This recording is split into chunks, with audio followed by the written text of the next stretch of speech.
Hello, thanks for joining in and welcome to week 34 of Project 52, where we produce 52 tracks in 1 year, one for each week of the year 2025. I've already started the production of this week's track, so let's get right to it. Before we jump back into producing, I'll first play you everything that we have in the project so far, so you get a feel of the idea. Then I'll just briefly go through all the individual tracks that we have, and then we'll go back into the production mode, so we'll try to finish the track and get a full arrangement out of the idea. Okay, week 34, I can't believe we are this far already in the project. It has almost been a year already. Not quite yet, but oh my gosh, the year has gone by so fast. Anyway, this is the idea for this week. I really like it. I hope you like it too, and I hope I don't mess it up this time, but let's see how it goes. Here is the track so far. Enjoy.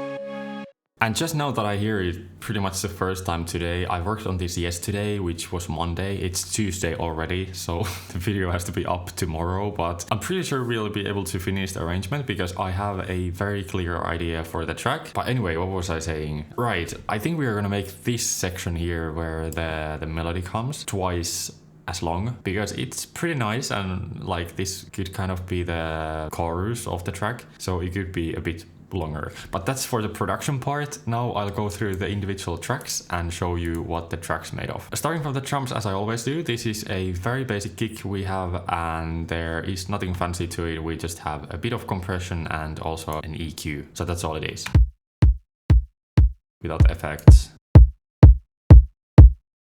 Then you have a tom, which just adds a bit more rhythm.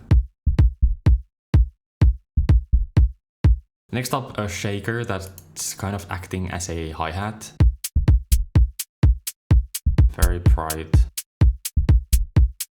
A snare. This one's actually very snappy because it's pitched up 5 semitones. That was because I just wanted to tune it to, I think it's C sharp. That's kind of the root note of the track. And it was quite far. So I just tried it and it worked pretty well, but it's also now kind of chipmunky.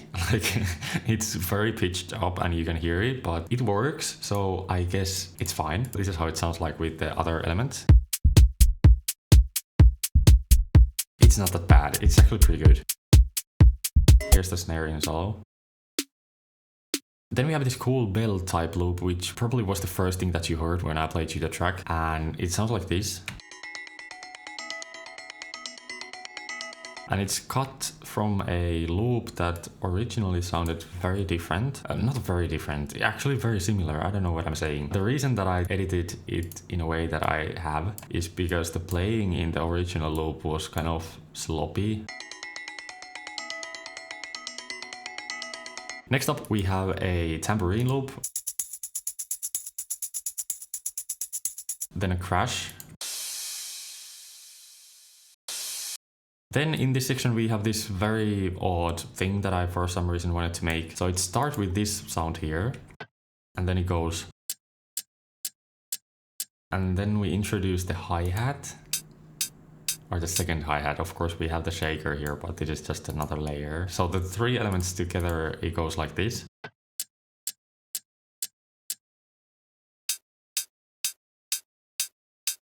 Which is kind of funny when you hear it in a solo.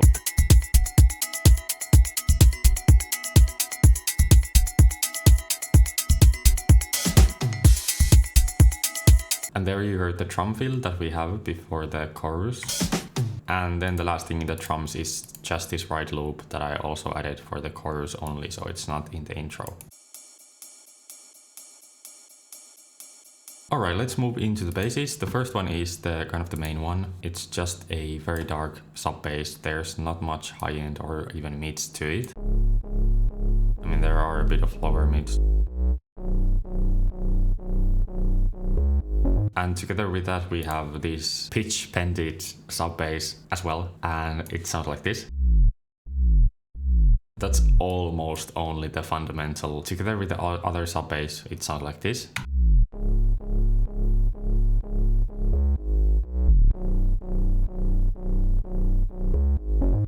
Then on to the musical elements. The first one is the main idea for this week's track, and it's a preset from a CM, or wait, what it's called? CMI from Arturia, Analog Lab, of course, which is pretty much just just the only synth that I use nowadays. I use Faceplant also when I feel inspired to make my own sounds, but usually I just open up Analog Lab and everything I need is there. Arturia, if you wanna like, I don't know, send me some free things for all these 52 videos of advertisements, I'm up for that. So hit your boy up if you have like, I don't know, additional software somewhere lying around that you want to get rid of.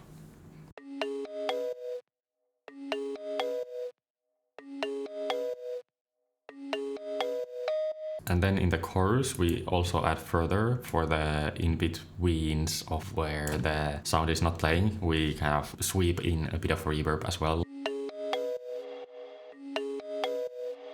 The next one is a... wait, which one was this? Okay, so this is kind of the melody of the chorus, which was very cool. I haven't done this cool melody, I think. Like, I don't know what is it about it, but it almost sounds like something from a fantasy movie or something. So I'm pretty proud of it. To be honest, okay, I'll be totally open with you. I already filmed the first session of this video that I'm now doing, and I got so frustrated of not being able to come up with an idea that I just deleted all the footage that I made. And later that day, after doing other stuff, I came back to the project and came up with this melody. So I guess things work out if you just like don't force the ideas when you are not feeling it. Anyway, so this is the melody. It's from Analog Lab as well, of course, from Pigments.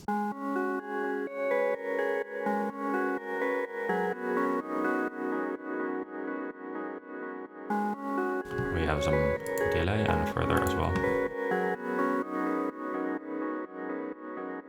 Then we have some chords made with Faceplant just to fill up the lower mids.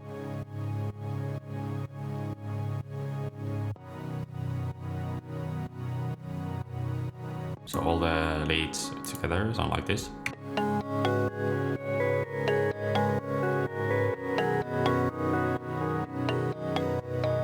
And then the last thing in the break part that I started doing, this was one of the sounds that I had in the previous idea, which was terrible. You don't want to hear it, but this was the one sound that I was pleased with. So it sounds like this. It's resampled from Analog Lab.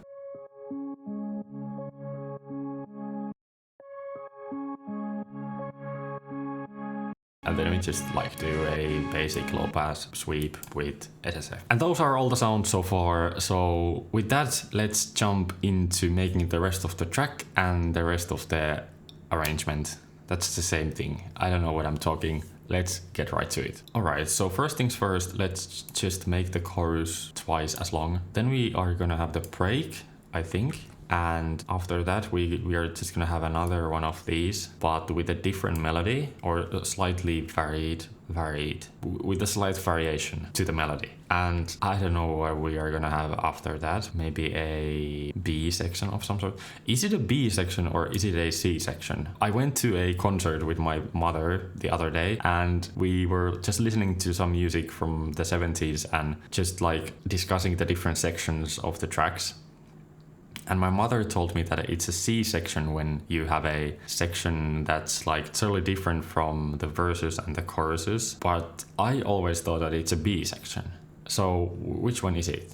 Is it a B or a C?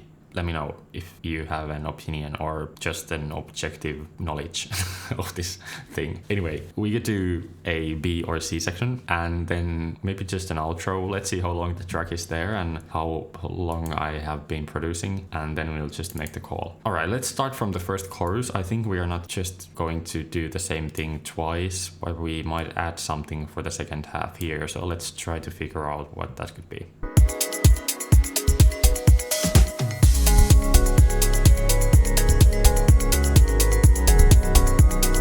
Let's try to introduce like a cool little drum element. Okay, what could it be? What could it be? Do I have some cool percussion loops? I have so many percussion loops compared to other stuff. I'm just a sucker for a good percussion loop.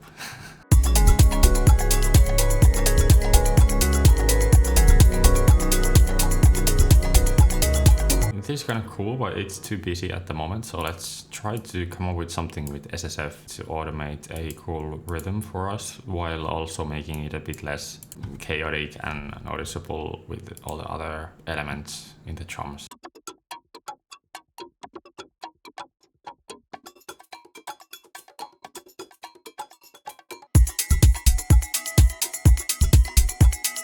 And then maybe some reverb.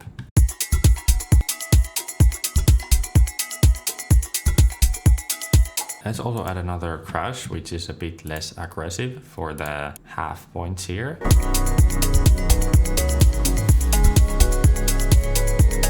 And maybe also one small, tiny little instrument in the background. Let me think what I could play.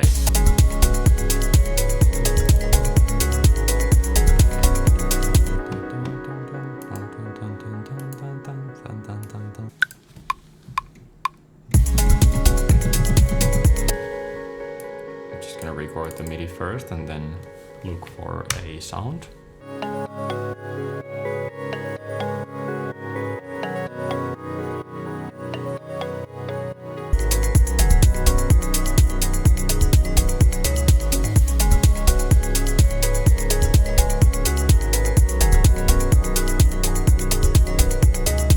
Yeah, that works pretty well. I think we could, like for the second chorus, we could switch up the vibe a bit and take away the bell thingy. It makes it a bit more calm, and we try to introduce something else that could also like embrace the calmness.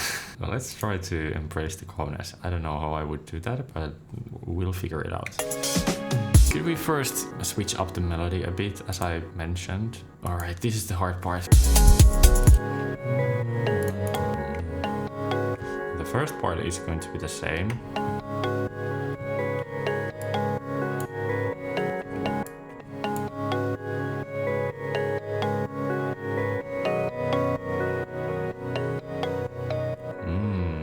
That's kind of tasty. How about something like this?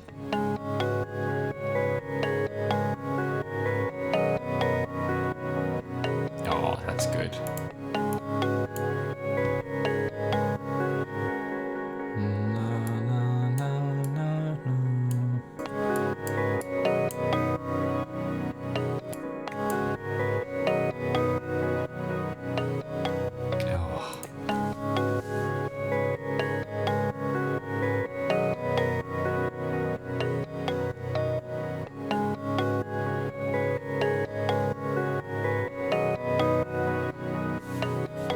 That's perfect. Oh my god, it took me like 2 minutes. Why can't music production be always this easy?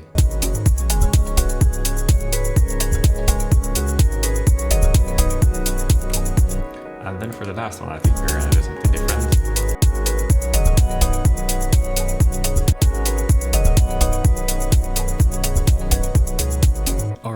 Then the B/C section. I guess we could use these, and maybe we could introduce one more sound as a layer for the main this thing.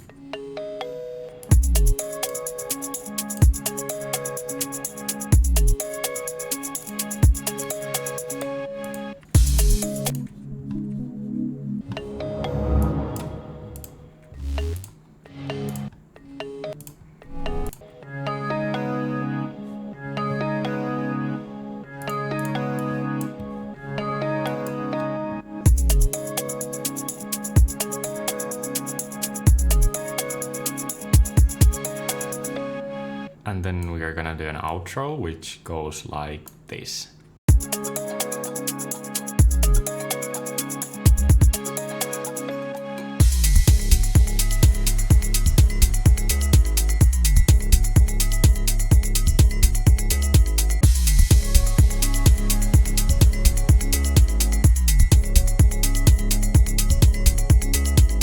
right. That was so fast. How did I do this? I have no idea. Do we still have to do something? Or am I good?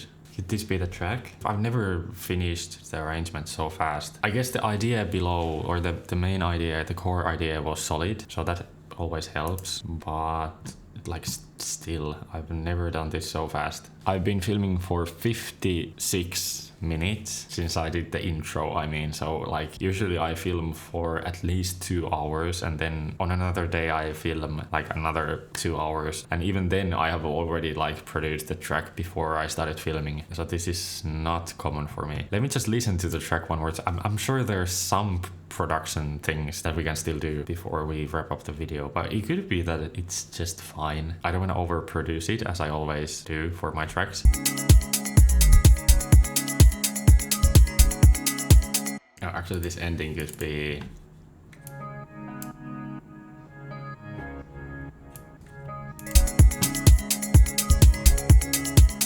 Alright, that works. And while I was listening to the track, I noticed one thing that we could do, which could be the final thing for this week's production. We could add a layer to the bass for the second chorus and then for the first half of the outro. Something that adds a bit more high end to bring the bass also a bit more upfront when we like take away the bell percussion loop, and that could kind of make the second chorus sound a bit more intimate and like close to the listener compared to the first one.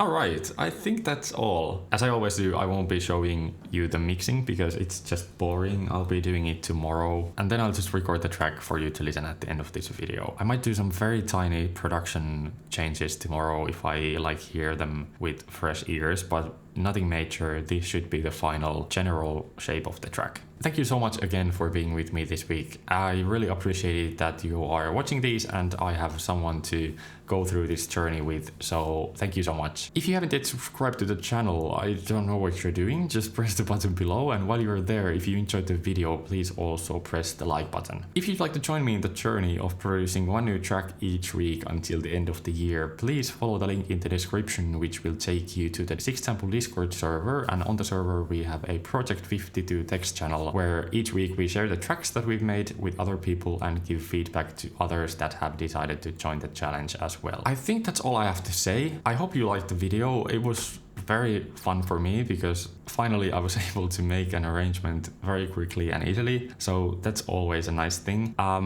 Yeah, here is the track that I will be mixing and mastering tomorrow. I hope you like it, and if you do, or if you don't, please let me know in the comments your thoughts. And that's it, I guess. I hope to see you next week for week 35. I can't wait to see what we can come up with and what we can't come up with. So that's what we are figuring out next week. So join me then on Wednesday. I'll be releasing the next video. But until then, have a good one. Bye bye.